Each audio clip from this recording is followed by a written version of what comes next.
Hi everyone, this is Steven with Crazy Thoughts. Oh my god, those crazy liberals just can't let it go, man. Why Barr conclude there's no collusion, why there's no obstruction of justice? Because there's no collusion, there's no evidence to support that. Don't you understand? Crazy liberals, please, just get a life, get a job, and move on. Let's watch this clip. It's just pissed me off. Tell me what you guys think. The real big takeaway from Mueller's investigation is simple. There was no conspiracy to collude with Russia by Trump and his campaign. They were sometimes naive and unwitting and tools for Russia's attempt to interfere in the campaign. But the really serious thing that occurred was that the president consistently tried to stymie and shutter and thwart a criminal investigation of him and his campaign.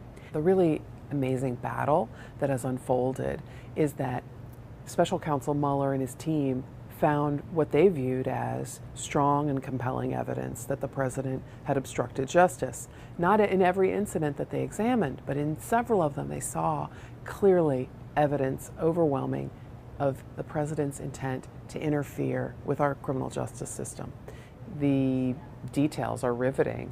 One of them is when the president is screaming at his White House counsel. He's furious when McGahn tells him that there's a policy that a president shouldn't interfere in a Justice Department matter. And the president spits back, "Are you crazy? You think Jack didn't ask Bobby about investigations? You think Eric Holder didn't hear from Obama telling him what to investigate?" Another important moment that Bob Mueller finds very worrisome in terms of evidence of obstruction and the president's intent is when he's dropping hints in a very public way about the possibility that his former campaign chairman could get a pardon. So it's like this weird telegraphing to a witness in a criminal investigation: don't cooperate with those guys, I have something for you. And that's a huge no-no. And if the president wasn't a sitting president, many experts say he would have been arrested and charged. Mueller is taking a very conservative and, in his view, appropriate approach to this assignment. He is following Justice Department policy that bars him from prosecuting and thereby accusing a president of a crime. And he has said in a very indirect way in his report, basically in tiny footnotes, that this is Congress's responsibility, not his. He has the information, he's giving you his investigative findings. Now it's Congress's job to sort through and decide, do you think this needs to be addressed or fixed? And the Attorney General decided that he would make a conclusion about whether or not that evidence was sufficient, and concluded that it was not sufficient and that there was no obstruction. The Deputy Attorney General and I concluded that the evidence developed by the special counsel is not sufficient to establish that the president committed an obstruction of justice offense.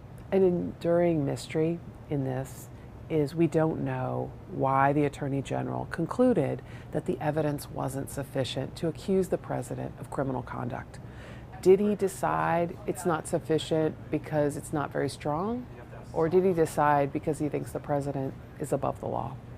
Mueller's investigation paints a portrait of a president who abused the levers of power at his fingertips to get what he wanted and derail an investigation that he viewed as inappropriate, dangerous politically, and potentially dangerous legally to some of the people around him. The question now is, does this conduct worry the American people so much that they are going to be demanding that Congress do something about it?